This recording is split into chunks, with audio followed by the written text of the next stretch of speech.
본 세미나는 스팀 트랩을 보다 적합하게 실무에 적용하기 위해서 스팀 트랩의 대표적인 종류별로 그 특징과 원리를 알아보도록 하겠습니다. 특징과 원리를 알아보기에 앞서 먼저 스팀 트랩의 정의가 무엇인지부터 짚어보도록 하겠습니다. 흔히 얘기하는 트랩이라는 말의 사전적 정의를 살펴보면 사람이나 동물을 포획하여 탈출하지 못하도록 하는 장치, 즉 덫을 의미합니다.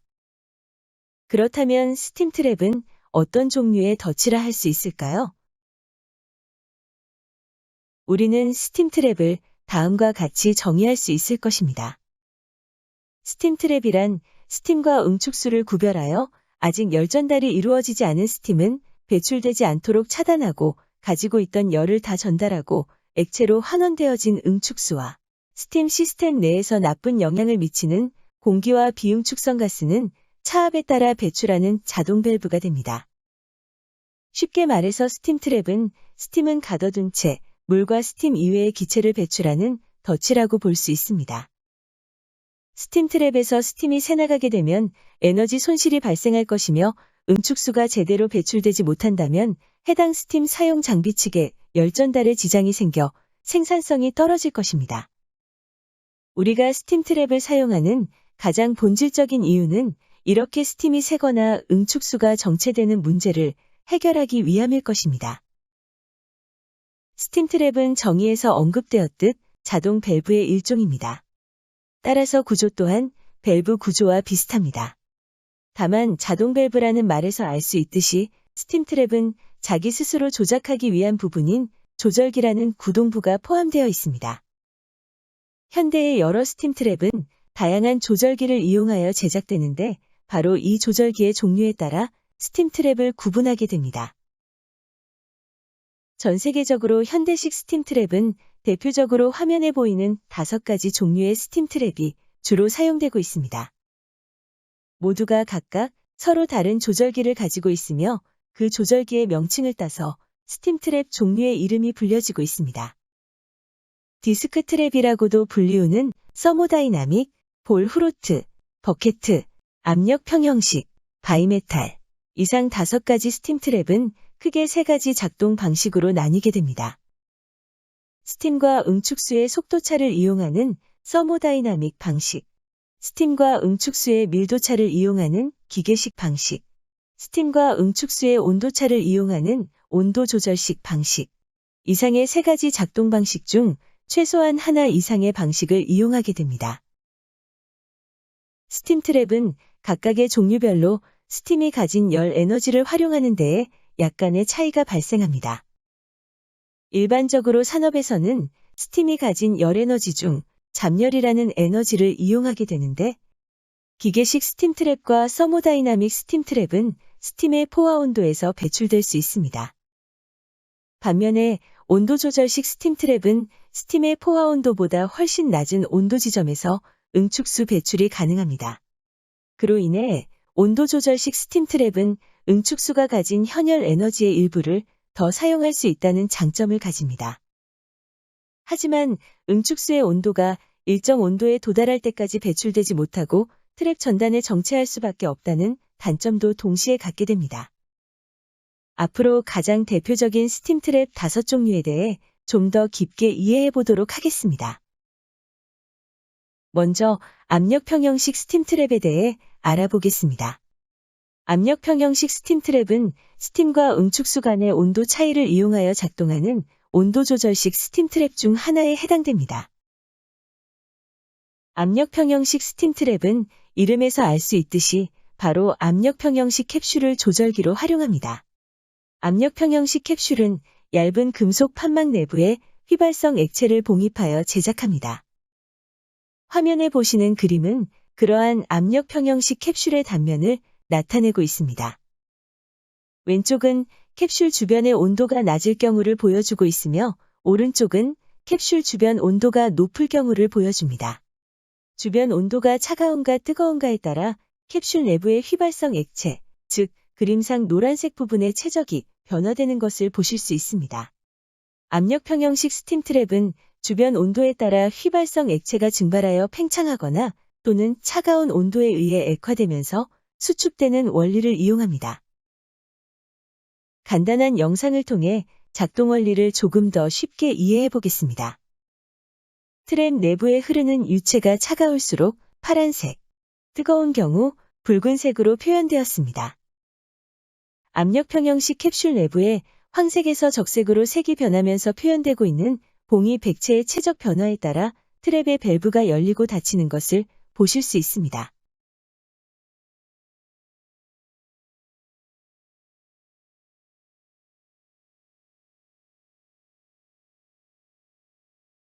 앞서 보신 영상을 몇 단계로 구분해 보면 가동 초기에 식어있는 배관에서 트랩 내부의 캡슐은 개방된 채로 있게 되며 스팀 배관 내의 에어나 찬 응축수를 원활하게 배출하게 됩니다. 배관 내부의 에어와 찬 응축수가 배출되고 예열을 마치게 되면 스팀 트랩 내부로 뜨거운 응축수가 유입되게 됩니다. 유입된 뜨거운 응축수는 캡슐 내부를 팽창시키게 되고 이로 인해 밸브는 차단되게 됩니다. 이렇게 트랩 내부로 유입된 뜨거운 응축수가 냉각되게 되면 캡슐 내부 유체도 응축되며 캡슐은 수축하면서 캡슐에 달려있는 밸브를 개방하게 됩니다. 압력 평형식 스팀 트랩은 온도 조절식 스팀 트랩의 기본적인 특성인 스팀의 포화 온도점보다 낮은 온도에서 응축수를 배출하는 특징을 가지고 있습니다. 또한 뛰어난 공기 배출 능력을 가지고 있습니다. 실제로 스팀용 에어벤트도 압력 평형식 트랩과 동일한 작동 메커니즘을 갖게 됩니다. 트랩 정비의 편의성, 응축수가 가지는 현열 에너지의 일부를 이용할 수 있습니다. 하지만 스팀 트랩 전단에 항상 응축수가 정체할 수밖에 없다는 단점을 동시에 갖게 됩니다. 따라서 응축수가 정체되었을 때 심각한 악영향을 받게 되는 열교환기와 같은 설비의 사용에서는 곤란합니다. 다음으로 살펴볼 스팀 트랩은 온도 조절식 스팀 트랩 중 또 다른 종류인 바이메탈 스팀 트랩입니다. 온도 조절식 스팀 트랩인 만큼 스팀과 응축수 사이의 온도 차이 발생에 따라 작동하게 됩니다. 바이메탈이란 두 종류의 서로 다른 열 팽창도를 가진 금속을 맞대어 제작한 것을 말합니다. 열 팽창도가 서로 다르기 때문에 바이메탈은 열을 받게 되면 어느 한쪽으로 휘어지는 특성을 갖게 됩니다. 이러한 바이메탈을 서로 반대로 포개면 온도에 따라 벌어지는 힘을 얻어낼 수 있습니다. 압력 평형식 캡슐 트랩이 온도에 따라 팽창, 수축하는 캡슐을 조절기로서 이용했다면 바이메탈 트랩은 이렇게 벌어지는 힘을 조절기 작동에 이용하게 됩니다. 영상을 통해 살펴보겠습니다. 차가운 유체일수록 파란색, 뜨거운 유체일수록 붉은색입니다. 트랩 내부를 흐르는 유체의 온도가 높아질수록 바이메탈 뭉치는 서로 벌어지며 밸브를 잡아당기게 됩니다. 밸브 스템 축의 한쪽 끝이 고정되어 있으므로 반대쪽 끝은 바이메탈이 벌어짐에 따라 당겨지게 되어 밸브가 닫히게 됩니다. 내부에 흐르는 응축수의 온도가 낮아지게 되면 바이메탈은 다시 수축하면서 트랩의 밸브가 열리게 되고 내부의 응축수는 배출되게 됩니다. 앞서 보신 영상을 동작 단계로 나누어 구분해 보면 가동 초기에 식어있는 배관에서 트랩 내부의 캡슐은 개방된 채로 있게 되며 스팀 배관 내의 에어나 찬 응축수를 원활하게 배출하게 됩니다. 배관 내부의 에어와 찬 응축수가 배출되고 유입되는 배관 측의 예열을 마치게 되면 스팀 트랩 내부로 뜨거운 응축수가 유입되게 됩니다. 유입된 뜨거운 응축수가 바이메탈을 벌어지게끔 하면서 밸브는 서서히 차단되게 됩니다. 트랩 내부를 통과하는 뜨거운 응축수가 냉각되거나 찬 응축수가 유입되게 되면 벌어졌던 바이메탈 뭉치도 원래대로 돌아오게 되면서 밸브를 개방하게 됩니다. 바이메탈 트랩은 온도 조절식 스팀 트랩의 공통적인 장점인 뛰어난 공기 배출 능력과 응축수가 가진 현열의 일부를 사용할 수 있습니다. 같은 온도 조절식 스팀 트랩이었던 압력 평형식 캡슐 트랩과 비교했을 때 상대적으로 더욱 튼튼한 몸체를 구성하게 됩니다. 그 이유는 트랩의 조절기를 구성하는 물성치 차이에 따른 영향입니다. 압력 평형식 캡슐은 상대적으로 기계적 물성치가 약한 얇은 금속 판막 내부의 온도에 따라 팽창하는 휘발성 액체를 봉입하여 제작하지만 바이메탈은 말 그대로 금속 재질만으로 구성된 내부 부품을 가지게 됩니다. 이러한 물성치의 차이에 따라 높은 온도와 압력 상태에서 캡슐보다는 바이메탈이 상대적으로 더 높은 온도와 압력을 견딜 수 있게 됩니다.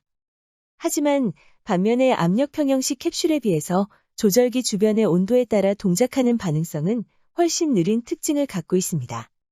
따라서 스팀과 응축수의 온도, 압력 변화에 느리게 반응하게 되면서 부하 변동에 맞추어 기민하게 대응해야 하는 사용처에서는 적절한 선택지가 되지 못할 수 있습니다.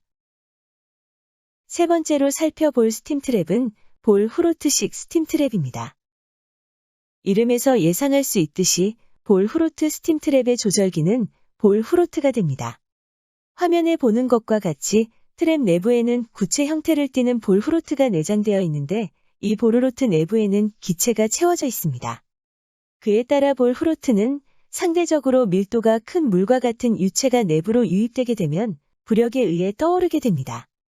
그 부력에 의한 플로트의 상승과 하강의 원리를 응축수 배출과 차단에 대한 동작 메커니즘으로 이용하는 것이 볼 후로트식 스팀 트랩이 됩니다. 영상을 통해 더 쉽게 이해해 보겠습니다. 수직형 볼 후로트 트랩의 동작을 살펴봅시다. 최초 볼 후로트 트랩 내부로 찬 응축수가 유입됩니다. 영상의 노란색은 배관 내의 공기가 되겠습니다. 내부에 유입된 응축수로 수위가 차오르면 볼 후로트 역시 수면에 맞추어 떠오르게 됩니다. 볼 후로트가 떠오르면서 힌지로 연결되어 있는 메인 밸브가 들어 올려지게 됩니다. 이렇게 밸브가 열리게 되면서 유입된 응축수는 메인 밸브를 통해 배출됩니다. 이때 특이한 점은 볼 후로트와 연결된 메인 밸브 외에도 그 위에 에어벤트 부분을 통해서도 응축수가 배출된다는 점입니다. 여기서 보이는 내장된 에어벤트는 저희가 앞서 살펴보았던 트랩 중 하나인 압력 평형식 스팀 트랩의 캡슐과 동일합니다.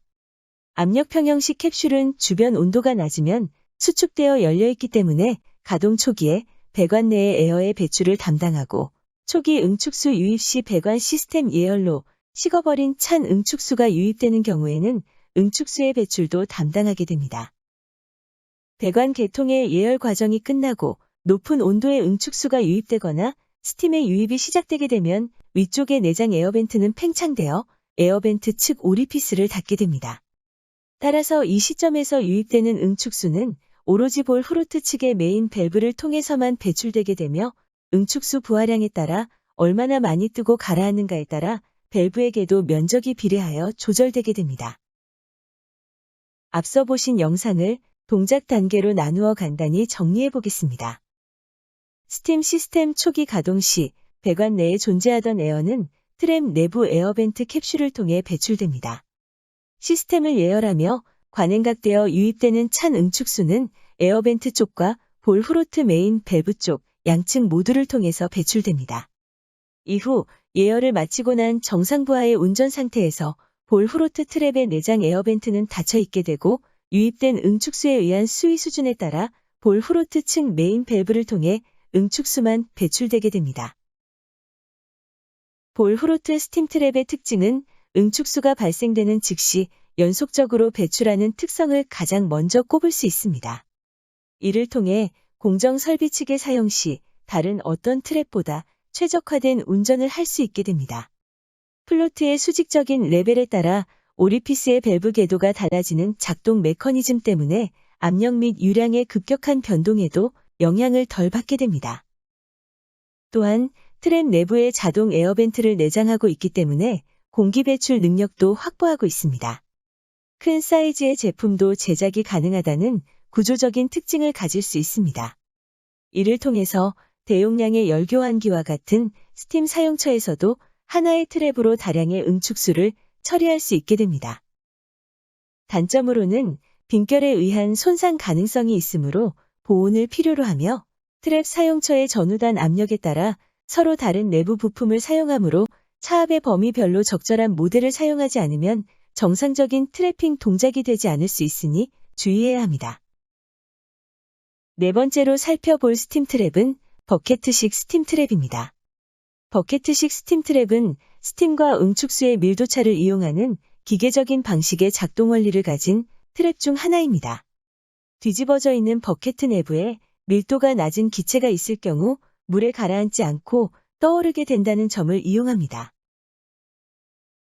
작동 영상을 통해 작동 원리를 좀 더 쉽게 알아보겠습니다. 보시는 영상은 버켓트랩 내부에 노란색으로 스팀이 채워져 있고 그로 인해 버켓트가 부력에 의해 떠올라 있는 상태에서 시작됩니다. 파란색 응축수가 버켓트 내부로 유입되면 버켓트 내부에 있던 스팀은 유입된 응축수 측으로 열을 전달하면서 스팀 자신도 응축되며 최적이 매우 작아질 것입니다. 스팀의 최적 변화로 인해 발생되는 진공의 공간은 트랩 내부로 유입되는 응축수가 채우게 되고 내부가 기체가 아닌 액체로 채워지게 된 버켓은 바닥으로 가라앉게 될 것입니다. 버켓의 상단에 연결된 밸브 메커니즘에 의해서 버켓이 가라앉으면 밸브는 열리게끔 됩니다. 밸브가 열리게 되면서 전후단의 압력차에 의해 응축수는 배출됩니다.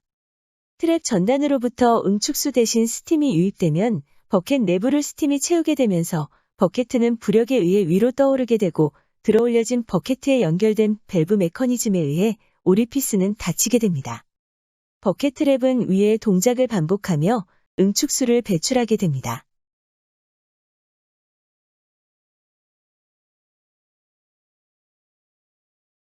앞서 본 내용을 구분된 단계로 간단히 정리해 보겠습니다. 응축수가 배출되는 단계에서는 트랩 내부로 응축수가 유입되면서 버켓은 가라앉게 되고 밸브가 열리면서 응축수가 배출됩니다.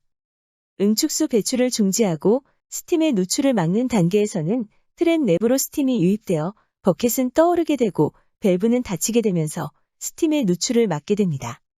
이러한 메커니즘을 통해서 버켓 트랩은 응축수를 배출하는데 다른 스팀 트랩 종류에 비해 독특한 특징을 한 가지 갖게 됩니다. 그것은 바로 배관 내에 존재하던 에어가 내부로 유입되었을 때 어떻게 에어벤팅을 하는가 하는 부분입니다. 버켓 트랩의 메커니즘 구조상 버켓 내부로 유입된 에어를 배출시킬 수 있는 장치를 만드는 것이 어렵기 때문에 버켓 상부면에 벤트홀이라고 부르는 작은 구멍을 뚫어 그곳을 통해서 에어를 배출하게끔 되어 있습니다. 물론 이 구멍을 통해서 에어가 아닌 유입된 스팀 또한 배출될 수 있습니다. 하지만 빠져나가는 스팀의 양이 상당히 적은 양이기도 하고 에어를 배출해낼 수 있는 마땅한 다른 방법이 없기 때문에 에어벤팅 능력을 완전히 상실하기보다는 벤트홀을 가공함으로써 최소한의 에어벤팅 능력을 확보하게 되는 것입니다. 버켓 트랩의 특징은 먼저 튼튼한 내부 메커니즘을 들 수 있습니다. 이를 통해 워터해머에 의한 데미지에 보다 강한 특징을 가질 수 있게 됩니다. 또 다른 특징은 과열증기 배관을 사용할 경우 트랩의 입구 측에 체크 밸브를 설치해야 된다는 점입니다. 과열증기는 이론적으로 응축수가 없는 상태의 스팀이기 때문에 스팀 트랩이 필요할까 의아해할 수 있습니다. 하지만 과열증기 또한 스팀 배관의 표면은 국부적으로 열을 뺏기며 응축하기 때문에 이로 인한 응축수가 발생됩니다. 이러한 응축수를 버켓 트랩으로 트래핑하게 될 경우 버켓 내부로 과열증기가 유입되게 됩니다. 이 경우 유입된 과열증기는 가지고 있는 과열도에 의해 트랩 내부의 응축수보다 온도가 높은 상태가 됩니다. 트랩 내부의 과열증기는 이러한 온도차로 인해 트랩 내부의 응축수 쪽으로 열을 전달하게 되며 이러한 작용으로 인해 응축수는 다시 끌어오르게까지 됩니다. 버켓 내부에서 다시 끓게 된 응축수는 스팀이라는 기체 상태로 변화하면서 급격하게 최적이 커지게 되며 이것은 트랩 내부의 압력이 급격하게 상승하는 것을 의미합니다. 이로 인해서 다시 끌어오른 내부의 스팀은 들어올려진 버켓으로 인해 2차 측으로 배출되지 못하고 응축수가 들어왔던 트랩 입구 측으로 압력을 분출하며 역류하게 됩니다. 이러한 문제를 막기 위해서 버켓 트랩을 과열증기 배관에 사용할 경우에는 입구 측에 체크 밸브를 설치하는 것이 필요합니다. 버켓 트랩의 단점은 에어벤팅 능력이 상당히 떨어진다는 점을 들 수 있겠습니다. 따라서 적극적인 에어벤팅을 위해서는 별도의 에어벤트를 추가로 설치해주는 것이 좋습니다.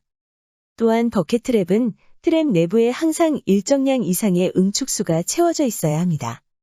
이것을 워터실이라고 표현하며 이러한 워터실링의 유지가 필수적인 이유는 그래야만 버켓트가 물속에 잠겨 있을 수 있고 이를 통해 부력을 이용할 수 있기 때문입니다. 이러한 실링 워터는 스팀 압력의 변동이 심한 곳이나 과열도가 높은 스팀이 내부로 유입되면 증발 등에 의해서 워터실의 유지가 깨질 수 있게 되므로 주의가 필요합니다. 또한 내부의 응축수가 항상 존재해야 하므로 5개 설치 시 스팀 공급이 멈추거나 비상 상황에서 트랩의 빈결로 이어질 수 있으므로 보온 처리가 필요합니다. 현대식 스팀 트랩 5가지 중에서 마지막 5번째로 흔히 디스크 트랩이라고도 부르는 서모다이나믹 스팀 트랩을 알아보겠습니다. 서모다이나믹 디스크 트랩의 구동기는 내부에 내장된 동전처럼 생긴 디스크입니다. 이것이 들어올려지느냐 내려 앉았느냐에 따라 응축수의 배출과 정지 과정이 교차로 진행되게 됩니다. 이러한 서모다이나믹 디스크 트랩의 작동 원리를 이해하기 위해서는 먼저 2가지 현상을 이해하고 있어야 합니다. 한 가지는 베르누이 원리이며 2번째는 재증발증기의 발생 현상입니다. 먼저 베르누이 정리는 유체의 속력이 증가하면 압력은 낮아지게 되고 반대로 속력이 감소하면 압력이 증가한다는 유체역학 기본법칙에 해당됩니다. 디스크 트랩에서는 트랩의 오리피스를 통과하는 유체의 속도가 빨라지게 되면서 압력이 감소하게 되는 현상을 작동 메커니즘에 사용하게 됩니다. 서모다이나믹 디스크 트랩의 작동을 위해 한 가지 더 이해해야 할 부분은 재증발증기 발생 현상입니다. 상대적으로 높은 압력 조건에서 발생된 고온의 응축수가 보다 낮은 압력 상태에 놓이게 될 경우에 재증발증기가 발생하게 됩니다. 이것은 압력 조건에 따라 끓는 점이 변화하기 때문입니다. 대기압 상태에서 물은 100도에서 끓게 됩니다. 물이 더 많은 열 에너지를 받게 되면 물의 온도가 100도를 넘어서며 상승하는 것이 아니라 증발이라는 과정을 통해 상태의 변화가 일어나게 되는 것입니다. 대기압 상태에서 섭씨 152도의 물이라는 것은 존재할 수 없는 개념입니다. 만약 152도의 물이 존재한다면 주변 압력 조건이 최소한 사바지 이상이어야 할 것입니다. 반대로 사바지 상태의 섭씨 152도의 물이 대기압 상태, 즉 0바지로 낮은 압력 상태에 놓이게 된다면 대기압에서의 물은 섭씨 100도를 초과하는 온도로 존재할 수 없기 때문에 100도라고 하는 현열 이외에 잉여 열 에너지는 자신의 상변화에 쓰이게 되며 그로 인해서 일부의 물은 증발하여 기화되게 됩니다.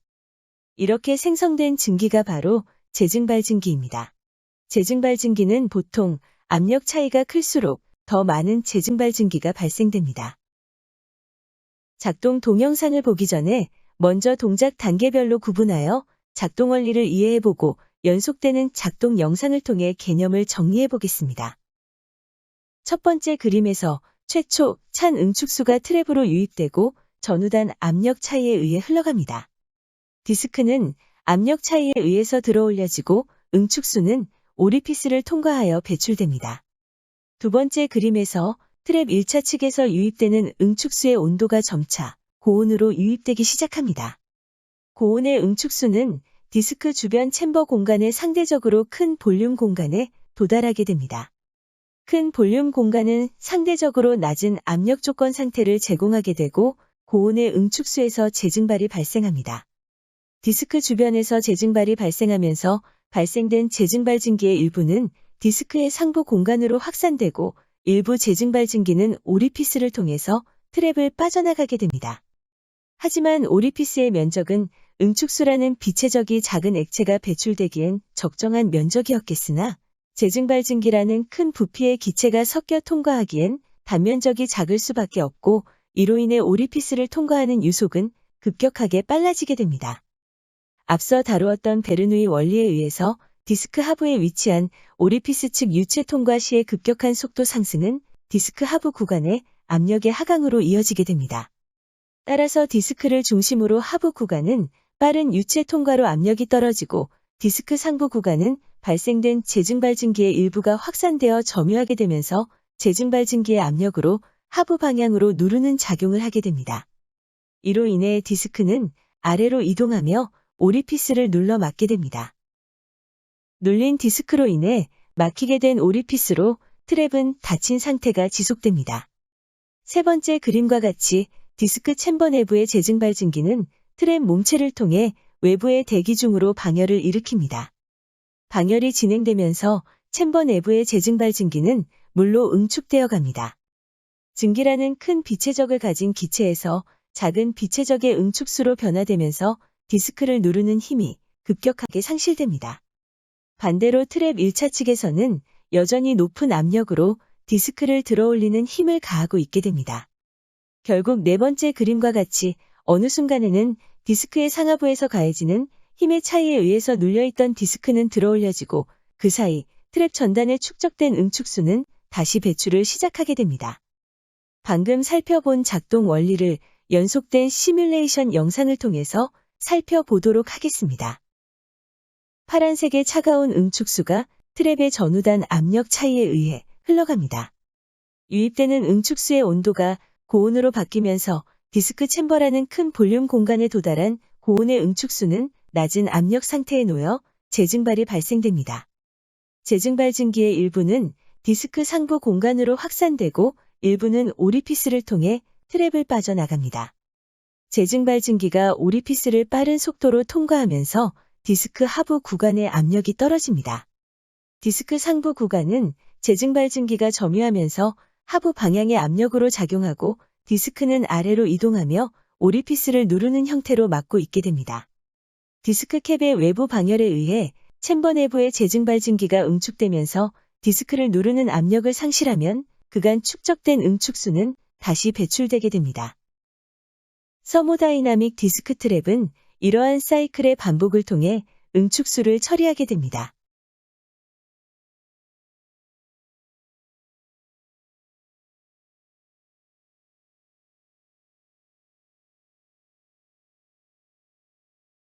서모다이나믹 디스크 트랩은 여러 가지 특징을 갖습니다. 첫째, 제품의 컴팩트한 크기를 들 수 있습니다. 구조적으로 간단하기 때문에 사이즈를 작게 가져갈 수 있게 됩니다. 또한 고압의 증기와 과열 증기에서도 특별한 제약 없이 사용이 가능합니다. 모든 부분이 강한 금속으로 구성되어 워터해머나 진동, 부식 등의 강한 특징을 가지며 동파로 인한 우려도 없습니다. 구동부가 디스크 하나로 이루어져 있는 심플한 구조를 가지고 있기 때문에 정비 역시 용이하게 처리할 수 있습니다. 주의해야 할 부분으로는 트랩의 1차 측 압력과 2차 측 배압 간의 제한이 있다는 점입니다.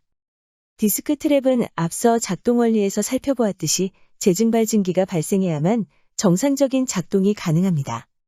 트랩 전후단의 차압이 일정 수준 이하로 작게 형성될 경우 트랩 작동 시에 발생해줘야만 하는 재증발 증기가 발생하지 않게 되므로 정상적인 동작을 하지 못하게 됩니다. 또한 초기 운전 시 스팀 배관 내부의 에어가 트랩 내부를 통과하면서 오리피스로 배출되지 못하고 압력을 가진 에어가 디스크 상부의 챔버 공간 내에 머무르는 공기장애 현상, 즉 에어 바인딩 현상이 발생하기도 합니다. 에어 바인딩 현상을 방지하기 위해선 에어 바인딩 방지 디스크 또는 바이메탈링을 적용하여 문제에 대응할 수 있습니다. 트랩의 캡 표면에서 발생하는 방열 손실은 디스크 트랩 작동 원리 중 한 가지 중요한 부분이 됩니다. 디스크 트랩을 5개에 설치한 경우 디스크 트랩의 캡 표면에 내리는 비 또는 눈과 같은 외부 요인은 방열량에 크게 영향을 미치는 요인이 되며 이로 인해 디스크 트랩의 개폐 동작에 지장을 초래하기도 합니다. 따라서 외부 기후 요인에 따라 디스크 캡 부분에 공기층을 두는 보온 커버의 설치 등이 고려되어야 합니다. 트랩 후단은 응축수 배출에 대한 소음이 크게 발생하므로 경우에 따라서 디퓨저를 추가로 설치하기도 합니다. 디스크 트랩에서 중요하게 고려되어야 할 부분은 정상부하와 예열부하 사이에서 결정되는 트랩의 사이징, 그리고 트랩 입구 측의 배관을 적절하게 구성하는 것입니다. 스팀 배관에서 발생되는 방열에 의한 부하를 살펴보겠습니다. 배관의 방열 부하는 스팀 시스템 가동 초기의 예열 부하와 예열을 마친 정상적인 방열 부하 사이에 큰 차이가 존재합니다. 이때 더 큰 부하인 초기 예열 부하에 맞추어 트랩을 선정하게 되면 정상 부하로 운전되는 상황에서는 트랩의 오버사이징이 되어버리게 됩니다. 이러한 오버사이징으로 인해 디스크 트랩이 정상 작동하지 못하는 상황이 연출될 수 있으므로 스팀 주관용 라인 드레인 트랩으로 사용 시에는 정상 부하에 맞는 사이징으로 트랩을 선정하고 초기 예열 부하 시의 큰 응축수 부하는 트랩 전단의 배관 최적을 크게 구성하여 응축수 리시버 탱크처럼 부하에 대한 완충 구간으로서 활용해야 적합한 구성이 될 수 있습니다. 이상과 같이 현대식 스팀트랩의 대표적인 5가지 종류를 알아보았습니다. 이번 시간을 통해서 스팀트랩의 올바른 이해에 도움이 되었기를 바랍니다. 지금까지 영상을 시청해 주셔서 대단히 감사드리며 앞으로도 스팀트랩에 관한 궁금증이 있으실 때는 한국스파이렉스 사코로 연락 주시길 부탁드립니다. 대단히 감사합니다.